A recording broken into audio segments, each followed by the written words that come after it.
Yes, students. Last afternoon, we were not able to continue with the analysis of the lost child, which is a very important story. And I told you that I would send you a recording, but then I thought against it. I thought that I would teach the topic again, and that would be better because we'll be able to interact as well. So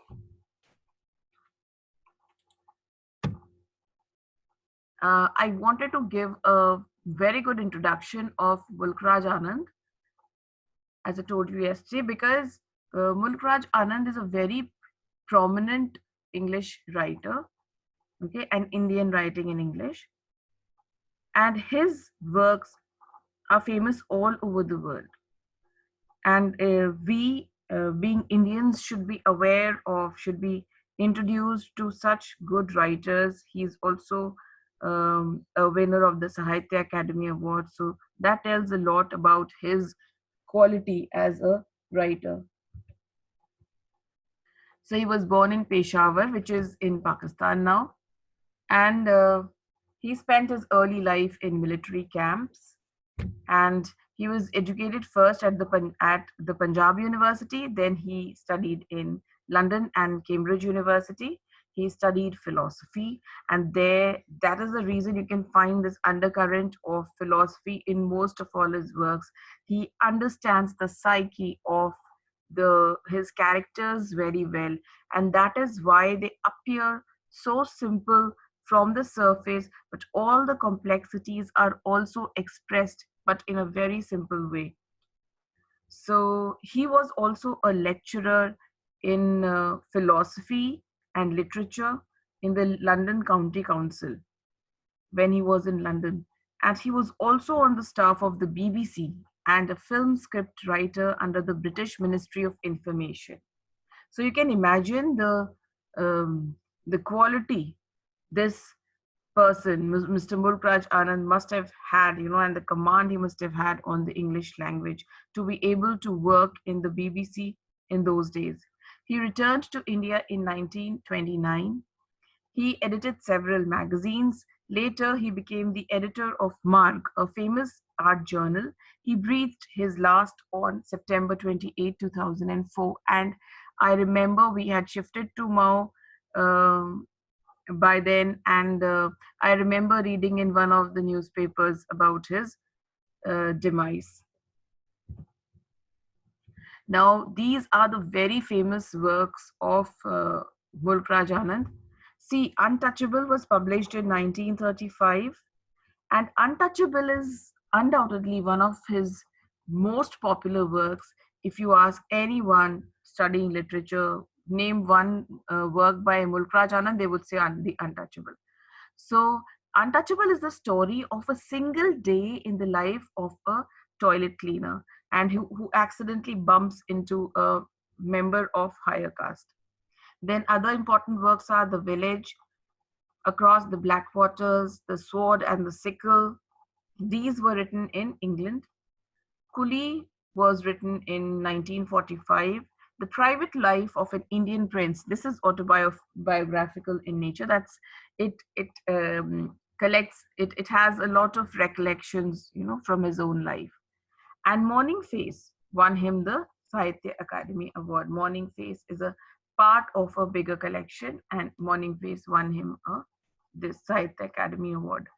And the story that you're reading, The Lost Child, it is he wrote many short stories also. So it is from a collection called Lost Child and Other Stories. And if you get a hand on it someday, you can read. You can begin with reading the short stories of Mulkraj Anand. So we come to the story now. It's a story about a little child who becomes a victim of an unfortunate event. He loses contact with his parents in the village fair, and the story talks about the struggle, his struggle of getting lost and being separated, and the anxiety that follows, the separation anxiety, the insecurity. Okay, so it's a story that relates all this. Now, students,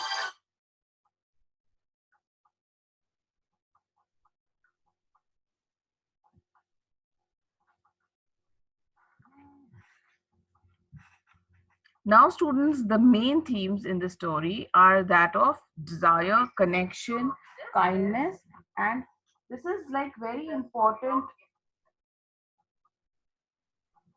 This is a very important part of the story, the very important theme of the story, desire. And why it is so? Because see, the story begins with telling you what all the child wanted. Okay, so it begins with desires and how to be connected to the real life. This desire is the thing. This desire is usually, for materialistic things, things that are temporary, things that are ephemeral in nature, which will not last forever. Okay, so this desire is the main theme. Now, um, the desire in the child is like the desires that we have for materialistic things. And here, the child stands for the human race.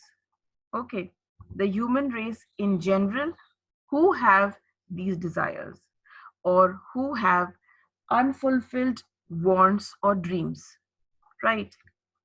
The next is connection.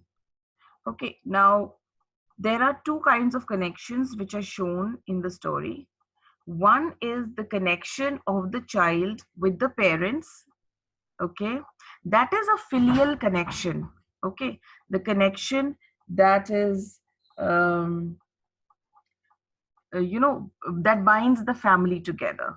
Okay, the love that you have for parents, that is called filial connection, filial love. And the other connection is that which he has with the external world, the physical world around him. Okay, now this physical world can be perceived with our five senses, and that is why these two connections, they are like at times, they are at a war with each other. There, you'll find many students, many like my ex students also, they tell me, ma'am, I had a chance then, but my parents are old, or there is nobody to take care of them, so I did not go.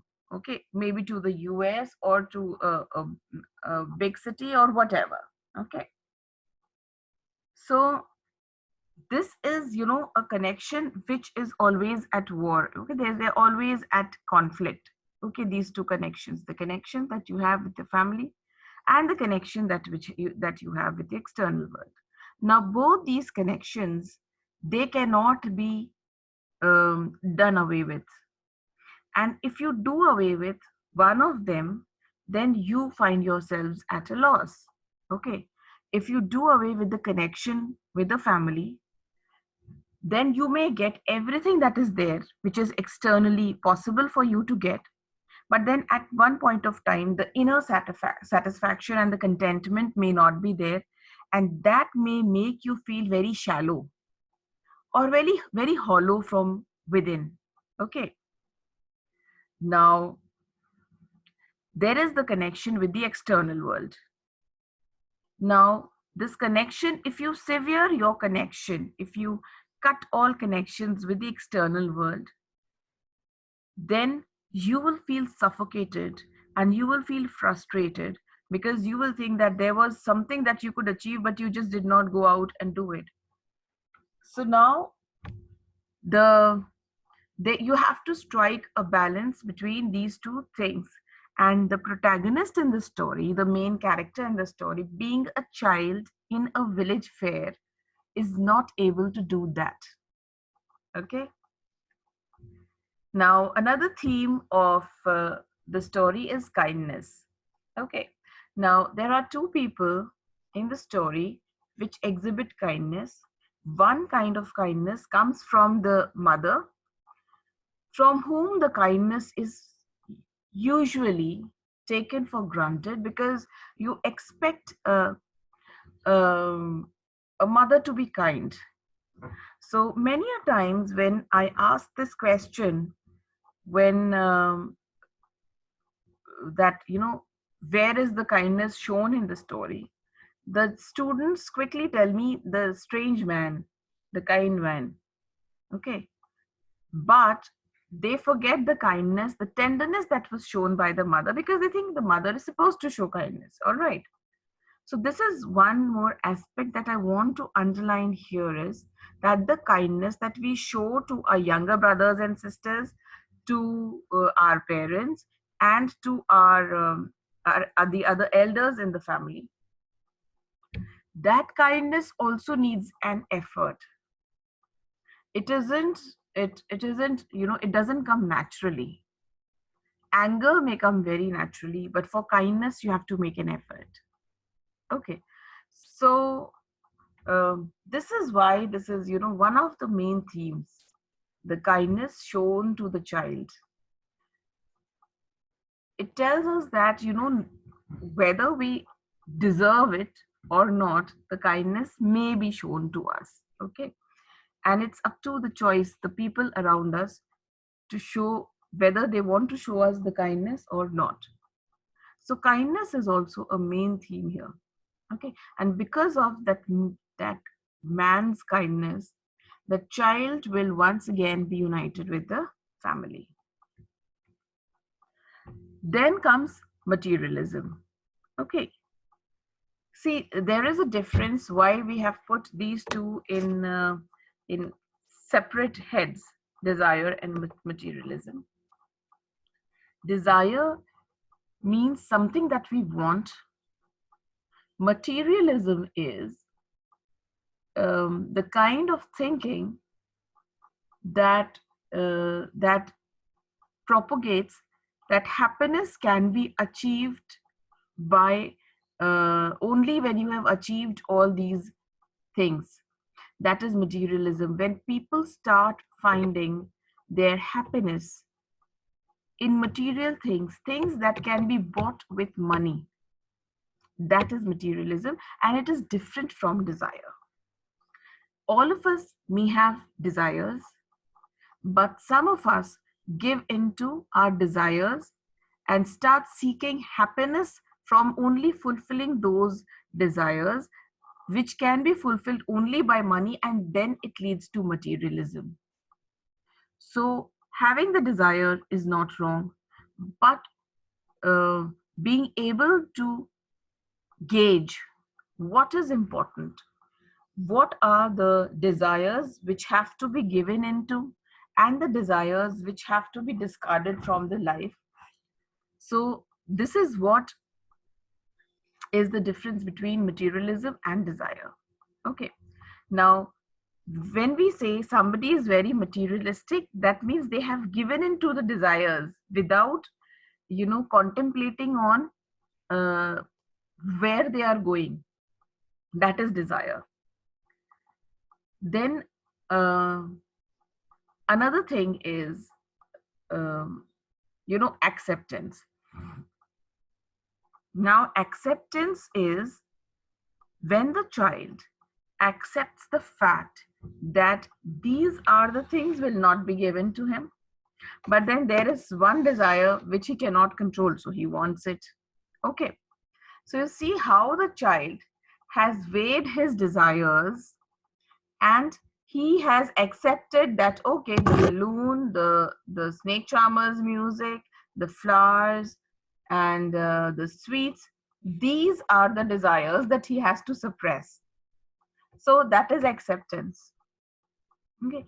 So acceptance of the facts, acceptance of the truth, acceptance of your situation.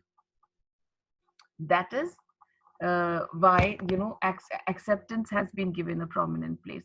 The child accepts the fact, that he will not be given all these things. That is acceptance. Now, this acceptance is a huge part of our life. If we do not have acceptance, we will only land up in frustration. We have to have acceptance that yes, there are certain limitations. So this is where again, the weighing of desires comes in. That when you are able to gauge the the importance or the irrelevance of the desires. Then you come to the stage of acceptance, that you have accepted, all right, this desire cannot be fulfilled, all right, this desire has to be, done away with, I have to do without this. Okay, that is acceptance. Then we come to the theme of desperation. Desperation, you can clearly understand, very well that where desperation is exhibited or shown in the story. The desperation of the child once his parents are gone, okay, once he is lost, the desperation that he is in. He is not bothered about the turban. He is not bothered about the um, the clothes, the dirty clothes. He is not bothered about being afraid also, okay, because he goes where the biggest throng of crowd is, towards that shrine, that temple. Remember, that he does in desperation, because his desperation to find his parents has overtaken his fear also. He's not scared of that crowd. He's not scared of, getting into that jam-packed crowd and feeling scared of, you know, being trampled under their feet. He's not scared of that also. Now, this desperation has driven him to a stage where he is not scared at all. Had this situation come before him when his parents were there, and if they had said, we are now going for a darshan in the temple now, and he would have just stood transfixed over there, and he would have said, I'm scared because there are so many people. And he would have asked his parents to lift him up. He would not have gone there on his own. And he would not have taken the chance of being lost in that big crowd. Okay. Because now he doesn't have desire. Okay. Now he is blind to all the materialistic things around him. Now he is only desperate for his parents. See, so when desperation comes in real life as well, it can lead us to good things, it can lead us to bad things also. It all depends on what the desperation is for. If you are desperate to do good in life, then you will also ignore all the threats around you, all the things, tinsel things, the shiny things around you, and you will focus and you will get to where you want to go. If the desperation is for something negative, then you will take all the crooked paths, you will do everything, bad in the book, and you will achieve that. So this is also a theme. Now this is desperation. Okay. Um, I hope you have understood all of these. Now we come to the last theme, last but not the least, I should say, security. Now, this is a very important theme because the lack of security is exhibited so well. Whereas the presence of security, when the child was secure, that is taken for granted. So when we think of security, we, as far as the story is concerned, we think of the situation where the child is lost and insecure. We do not jump to the beginning of the story when the child is happy and secure. But that security is something that he is taking for granted. Okay. Now, he is sad in the presence, in spite of that security, he is sad. Why? Because he cannot get something that is there in the vendor's stall. Because his focus is on the fare in front of him, he loses contact with the security that is behind him. Okay. Now, how do we interpret this in the terms of life? What happens is when we are focusing, looking in the direction of what the world can offer us, the glitter of the external world, we lose contact with the security behind us and we think that they are always going to be there. The security will always be there. Let me first finish this MS. The family is there in India waiting for me. It's always there. Now I'm getting a job. Let me do this job for a while. The family is not going anywhere. It's right there. If I do this job, I'll be better off when I get back to India. Okay, this is like the story which I've, a part of the story, so many stories which I've seen in the real life, read about it in the newspapers. Um, a couple of years ago, I'm just reminded of it right now that the woman, an old woman, not very old, must be around, uh, in her 50s or near about 60. She died in her flat. She was all alone, and uh, she was there for a week, and the son did not even come to know. But then, since she was not taking her calls for a while, then that is when he called up the family, the other family members, to check on her. And when they checked on her and they came to the flat, they realized that she is dead.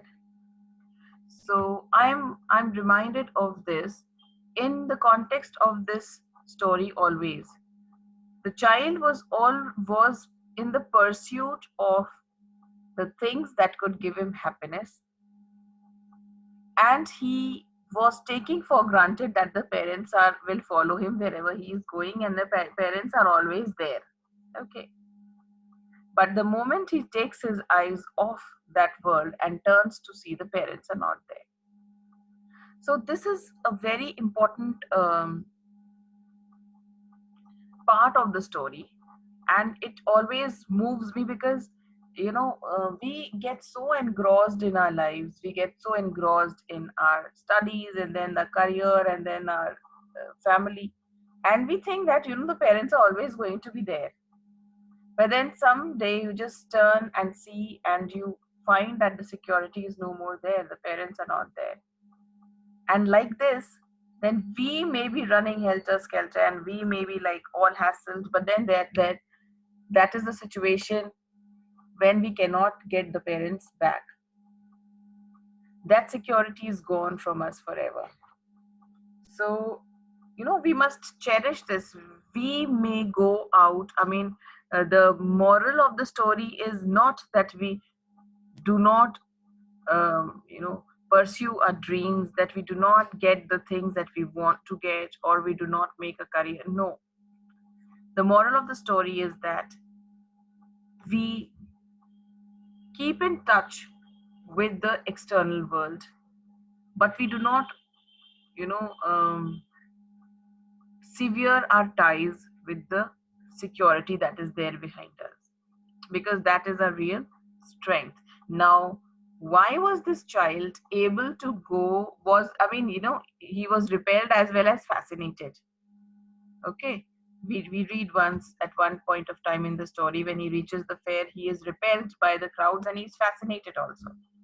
Now fascination takes over, and the reason why he is able to enjoy all of that is because he knows that there is security behind. He knows that who is behind him, so he can have a nice time there in the fair.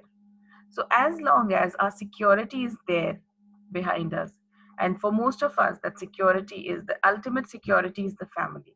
As long as this family is behind us, we will be able to enjoy everything that is there in the world.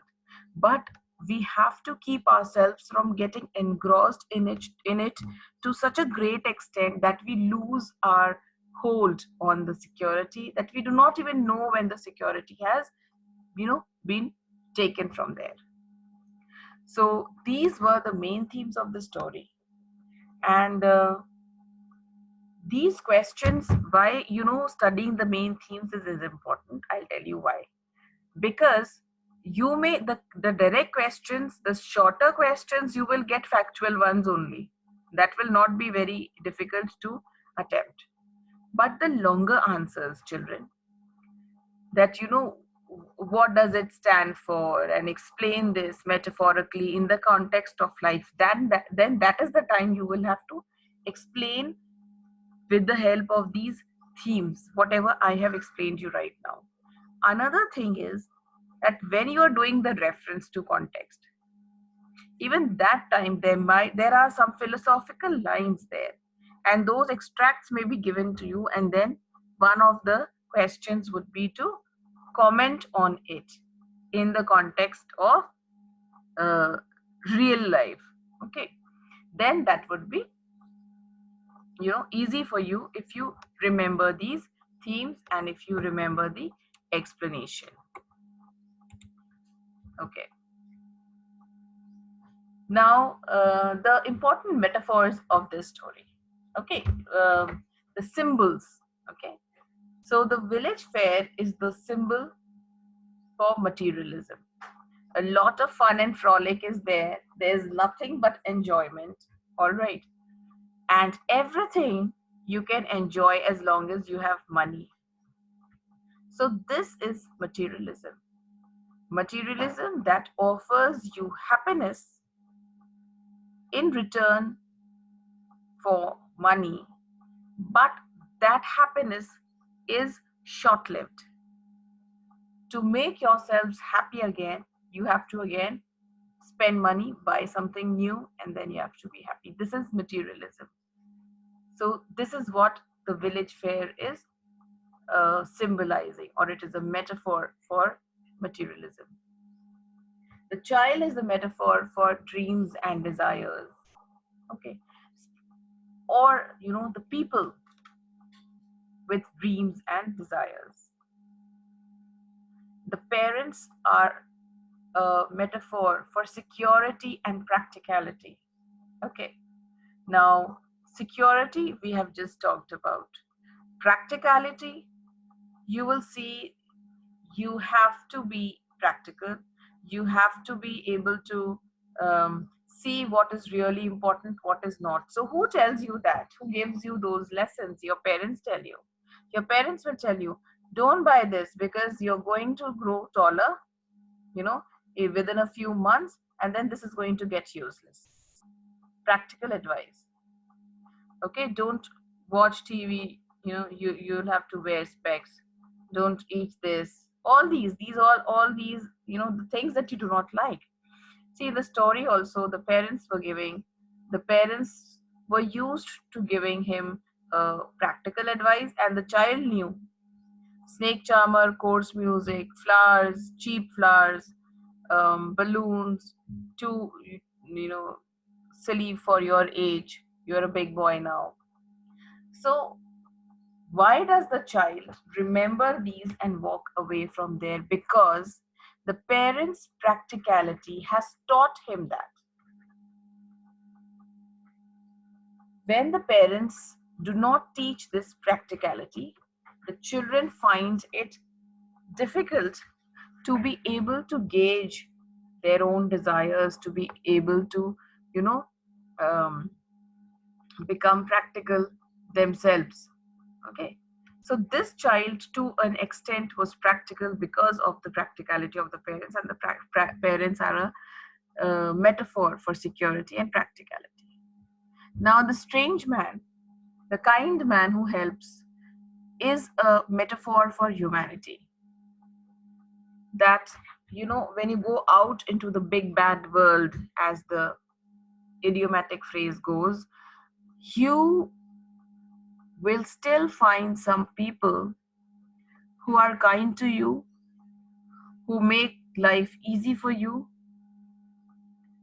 and uh, who still make a big contribution in your lives, um, whether you have done something to deserve it or not. So, this humanity here is exhibited in the strange man. In our lives, it can be exhibited in a strange man, who helps us change the tire, the car tire, who helps us, when a car breaks down for some other reason, who helps us, you know, fill up something, in the form which is complicated in the bank. So these people around us, the strange people around us, they make things possible for us, and we have done nothing to deserve that.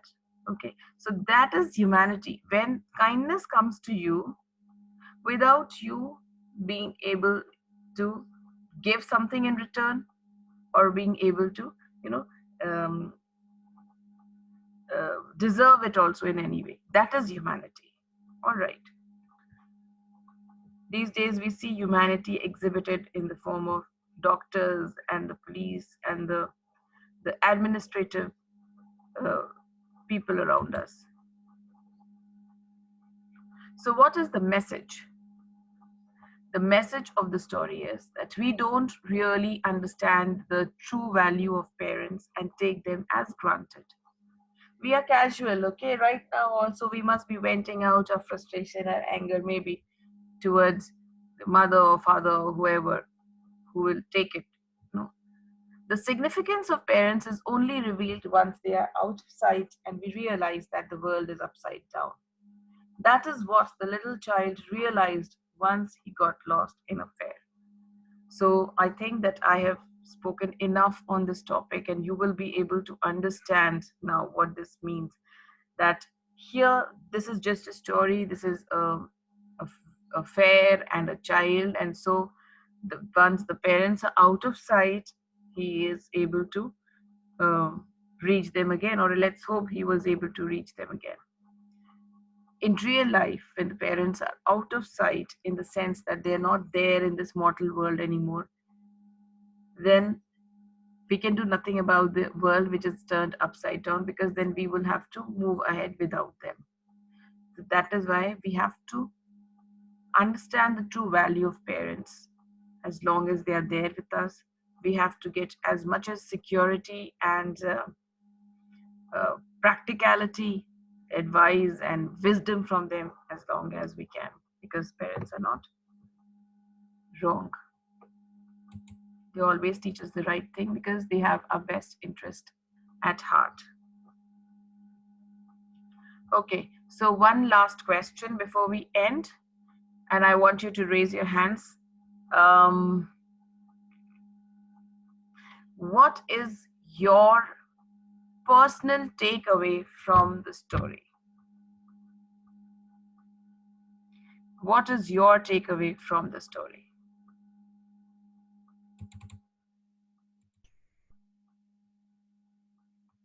One second.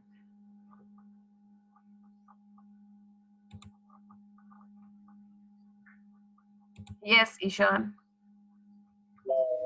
Ma'am, we should be happy with what we have. Very good. Yes, Chirayu.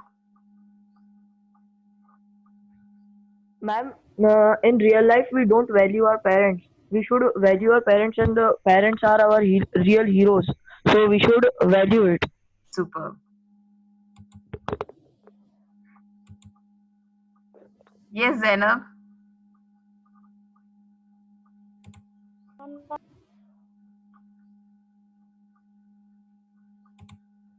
Yes, Zainab, please repeat, beta. I wasn't able to hear you. Ma'am, we are never dependent enough for ourselves. We think that we are mature, but we are not so mature. Yes, And we are always dependent on our parents. yes. So no matter how old you grow, and you may be, you may be traveling all around the world, and you may be, earning uh, millions, but then the value of the parents stays intact. They never grow out of fashion, as I say. Very good, Zainab. Ishan, you want to add something else? Yes, Ishan. No, ma'am, thank you. No, Okay. ma'am. Thank you, ma'am. Okay.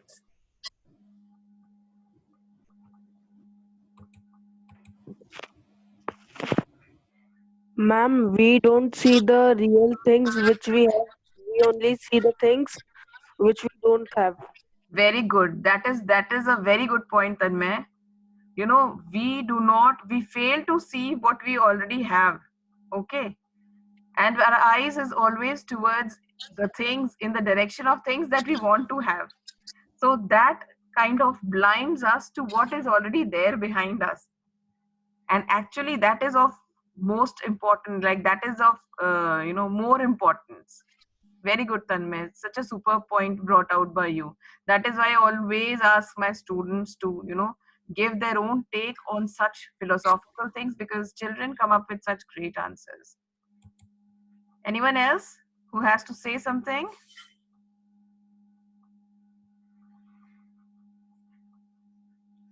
All right, I think it's now time to say goodbye, and tomorrow we are going to meet with one more story.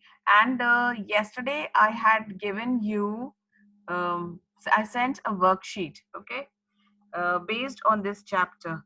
So tomorrow when we meet, in case you have a problem, because I have also given the answers, but I want that you should answer the questions on your own first, and then you should look at the the answers that I have given you, because your answers can be way better than what is the cliched answer of the question. Okay, so see you tomorrow, and we'll discuss the worksheet if there are any issues tomorrow. Thank you so much, children.